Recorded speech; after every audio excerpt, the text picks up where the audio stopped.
Well, dogs and cats, Red Sox fans and Yankees fans, oil and water. Those are all rivals that seem to get along better than the politicians in Washington.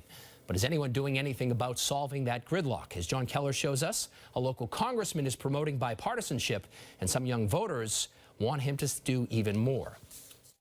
It's the only way we're going to be able to make some progress. That's Congressman Joe Kennedy talking about the need to increase bipartisanship in Washington. Our generation is a generation of big dreamers. That's Rini Sampath, one of 50 students gathering at Harvard's Institute of Politics for a conference aimed at promoting bipartisanship. In order to be productive and have results in this country, we definitely need to move forward and put some of the political agenda aside and think about the people. We just can't be complacent with what we have, and that we might have different views, and that is okay, but to move forward, you do have to come together. But even though Massachusetts' political clout is diminished by having an all-Democratic delegation in a Republican-controlled House, there's a limit to how far Kennedy's bipartisan push goes. Wouldn't it be better for us if we had at least one Republican member of our delegation? John, I think if you look at the policies and the priorities of the Republican Party, the answer to that question is a resounding no.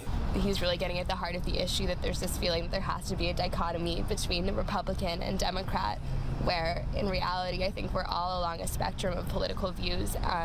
And I think this extreme partisanship has made it really hard for people to feel like there could be a Republican representative from Massachusetts. We've just become too comfortable with the idea that it's okay to have these very different points of views and then not wanting to come together and make, some sacrifices. Now, in our interview, Congressman Kennedy dismissed moderate Republican congressional candidate Richard Tassay up on the North Shore by linking him with the arch-conservative House leadership. Well, he might want to drop by the conference this weekend at the school that bears his family name to hear from some young voters like the ones you saw who want to move past that sort of partisan rhetoric. And look, we get it. Sure. No Democrat is ever going to endorse a Republican or vice versa.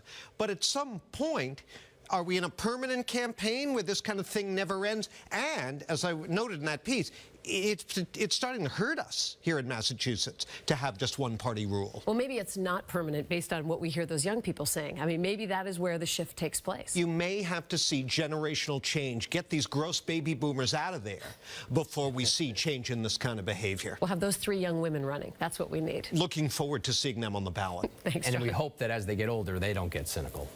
One can only the rest hope. of us. Right. John, thank you so much. Appreciate it.